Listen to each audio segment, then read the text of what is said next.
ஒரு முனிவருக்கு எல்லாம் தெரியும் என்று அகந்து கொண்டிருந்தார். ஒரு நாள் அவர் யமுனை நதிக்கரையில் இருந்து அக்கரைக்கு செல்ல எத்தனிக்கின்ற போது ஒரு படகோட்டி அணுகினார். படகோட்டியை, நான் அக்கரைக்கு செல்ல வேண்டும். சரி, அமருங்கள், நான் அழைத்து செல்கிறேன் என்றார்.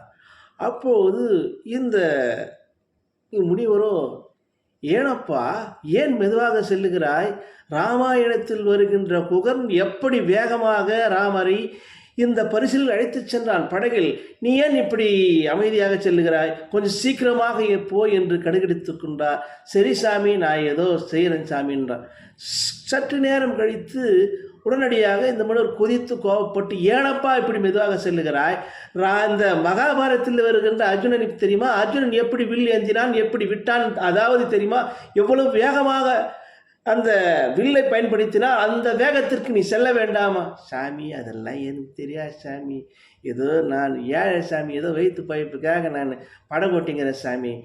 இல்லை இல்லை, இதெல்லாம் தெரிந்து கொள்ள வேண்டும். சரி, சீக்கிரமாக போ என்றான். சரி, அந்த படகோட்டியே சென்று கொண்டே இருந்தான். ஒரு கட்டத்தில் இன்னும் கோபமாக அந்த முனிவர் கத்தினார். போ போ, என் அவசரம் உனக்கு தெரியாதா? எதற்காக நான் போகிறேன்னு உனக்கு புரியாதா? சாமி, போகிறேன் சாமி, போகிறேன் சாமி. சரி, உங்கள் ஊரில் பாகவதம் சொல்லுகிறார்களா? கிருஷ்ணரை பற்றி தெரியுமா?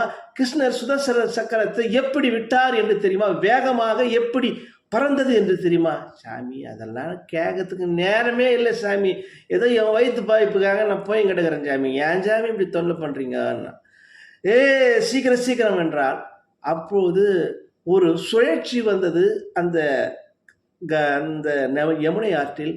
அப்போது அந்த படகோட்டி கேட்டான், சாமி, உங்களுக்கு நீச்சல் தெரியுமா? நீச்சல் தெரியுமான்னு கேட்டான். சரி சரி, எல்லாம் தெரிஞ்சவங்களுக்கு நீச்சல் தெரியாது போயிடும் சாமி, படகுல ஓட்டை விழுந்துச்சு, நீங்கள் தப்பிச்சு போயிடுங்க, நான் தப்பிச்சிடுறேன்னு சொல்லிட்டு அந்த படகை விட்டு விட்டு அந்த யமுனை ஆற்று கரையில் குதித்து தப்பித்து சென்றான். எல்லாம் தெரிந்தும் ஏதும் தெரியாமல் இருப்பதுதான் நல்லது. தெரிந்தவரிடத்தில் தெரிந்தவராக நடந்து கொள்ள வேண்டும். தெரியாத இடத்தில் தெரிந்ததை சொல்லிக் கொடுக்க வேண்டும். ஆனால் தன் தலைகணத்தால் அந்த படகிலே மூழ்கி அந்த முனிவன் இறந்து போனான். நானும் இக்கதையை முடிக்கிறேன். நன்றி, வணக்கம்.